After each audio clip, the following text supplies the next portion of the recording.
Hi, welcome to Carpool Karaoke. Just kidding. Today we're gonna do a Meet Your Book Freakout tag with some food and boba. Yep. Apparently, I'm not the original creator of this tag, Meet Your Book Freakout tag. It's not freaky at all, though. Yeah, but I'm gonna link the original creators down below in the description box. And yeah, I think the title is pretty self-explanatory. I'm going to be attempting and answering a list of questions regarding the books that I've read throughout the year from the early 2020 until now. Yeah, so and that's what I'm gonna do right now, this instant. NOW right now. Yes. First question: what was the best book you have read so far in 2020? Okay. Well, I think I have to give it to this one of the mini series by Vintage Minis. It's called Freedom by Margaret Atwood. Yeah. Apparently, Vintage Minis is a series of short books which compiles writings by different authors, from many genres and styles.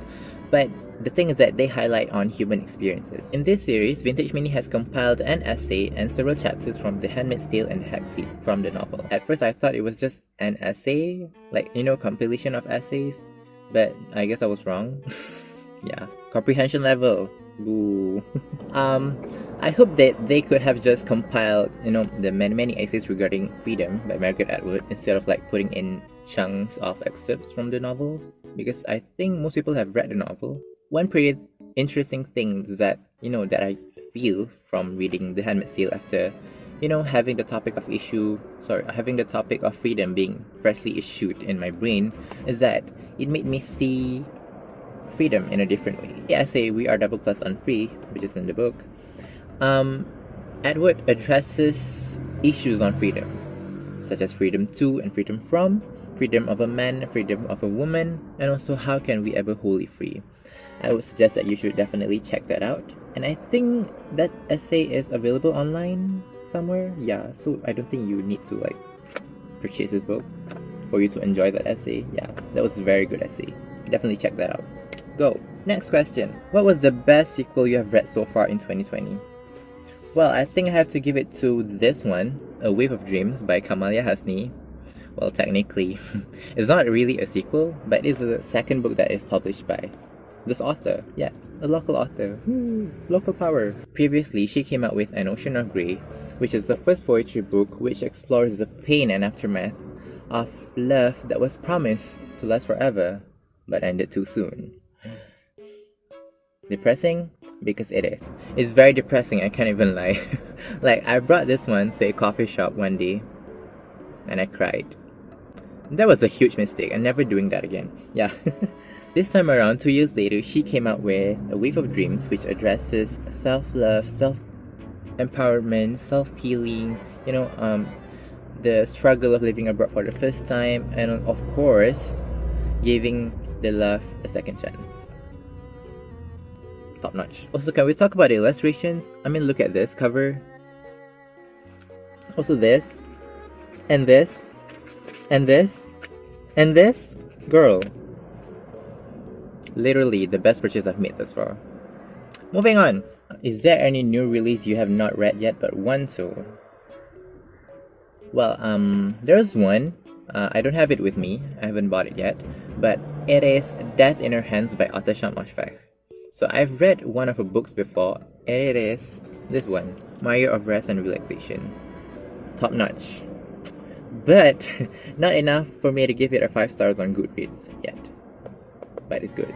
And the cover is so pretty. I mean, can you see it? Yeah. Very nice, very good book. So I haven't gotten my hands on this book yet, Death in Her Hands, because it was just released on the 23rd. Yeah.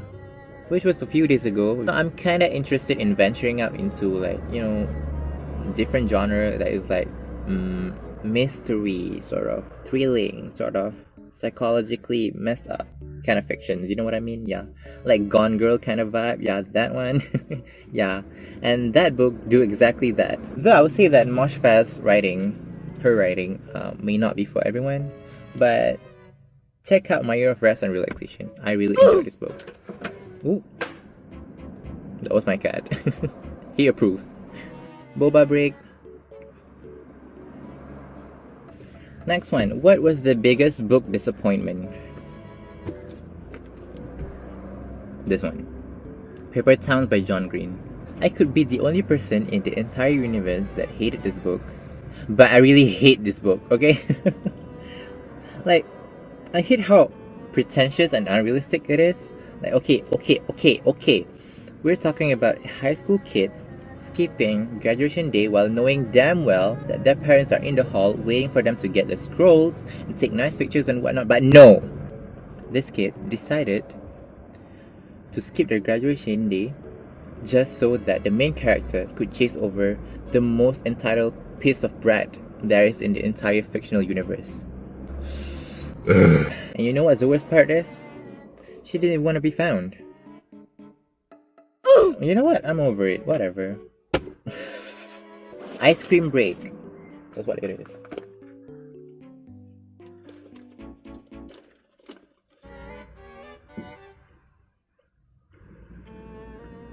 You want some? You know what?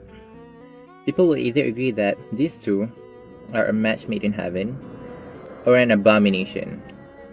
There's no in between. If you are one of the in-betweeners, pick a side or turn your location because I want to fight. Do you have a favorite new author? Margaret Atwood? Yeah. I know she's not new, but I recently discovered her and I actually really enjoyed the way she writes. So Atwood has this distinctive style of writing which can be described as concise, like precise, because she can be seen describing the tiniest of the tiniest details which we think won't be of any significance to the development of the story, except it is. Also, she often describes her writings as speculative fiction and not science fiction, because to her, science fiction involves aliens, spaceship, and talking squids in the intergalactic universe, something like that. But speculative fiction, on the other hand, is a possible consequences of the trends that we see today. Next. So, do you have a favorite character? Well, I don't have a favorite character, but I do have favorite characters, and they are Aristotle and Dante from Aristotle and Dante Discovered the Secrets of the Universe. That's a mouthful one. Yeah, I need a new mouth now. This coming-of-age book certainly shows the way that these two characters involve themselves in finding the many secrets of the universe, and that includes coming to an understanding with themselves and the people that they love. Well, not gonna lie, Aristotle, was kind of a jerk. Yeah, but my justification is that he's a teenage boy. It's valid for him to have mood swings, hormonal changes and stuff. But it's also because he doesn't really, want to see or feel the world around him. Dante's present is a turning point for his life. Like, definitely, because Dante loves to question things and actually see things differently. I somehow feel connected to these two characters, considering the pent-up confusion and anger that Aristotle had was, valid and applicable to how I see the world back then. And also Dante's passion for art, poetry, his self-acceptance, and also for wanting to know everything there is in the universe is just reminded me of myself. It is probably one of the best things that a stack of paper could do to you, is to feel such immense emotion with the characters of the book. Like, it's as if that you're finally being understood, and that is just very beautiful. I swear, this book made me all warm and fuzzy on the inside. It's like drinking a hot tea on a cold day. Continue. What was the book that made you cry? Actually, none of the books that I've read made me cry. Oh wait, there's one. Okay, a special shout out to A Wave of Dreams. This book made me feel something. Perhaps it was not as immense as it could be, but to see your recurring thoughts being written on a piece of paper and verbalize it into a beautiful form, as beautiful as poetry, it's just... yeah, I felt that. Also, an honorable mention to Library and Promises, which are my favorite poems in the book. Yeah, they are probably the reason why I could sleep well that one particular night. Yeah, please check this book out. I love this book very much. What was the most beautiful book that you have picked up this year? I don't need to say more. Yeah, this is not a sponsor, okay?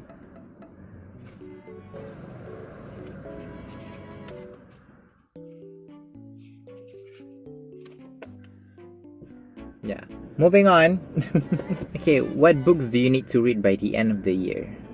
I don't want to be too ambitious with my reading list this year because, you know, I have other things to attend to. So with that, these are the books that I, cross fingers, will be reading for the next few months through the end of 2020. Pillow Thoughts by Courtney Peppernell, Fight Club by Chuck Palahniuk, The Night Circus by Erin Morgenstern, The Way of Our Sky by Hannah Alcath, Love Simon by Becky Albertelli, History Is All You Left Me by Adam Silvera, and Carry On by Rainbow Rowell. Yeah, that's a thick book now, I'm scared. That is my attempt on this mid-year book freakout tag. So I hope you enjoyed this video as much as I did making them. I mean, I tried. I'm in a car right now, it's very hot, and I'm sorry if you can see like cars coming in and out. Yeah, that's literally a big road. Yeah, so excuse the noises as well. Yeah, so I hope everyone is doing okay, staying safe, abiding by the SOP and everything. And yeah, I'll see you next time. Bye bye.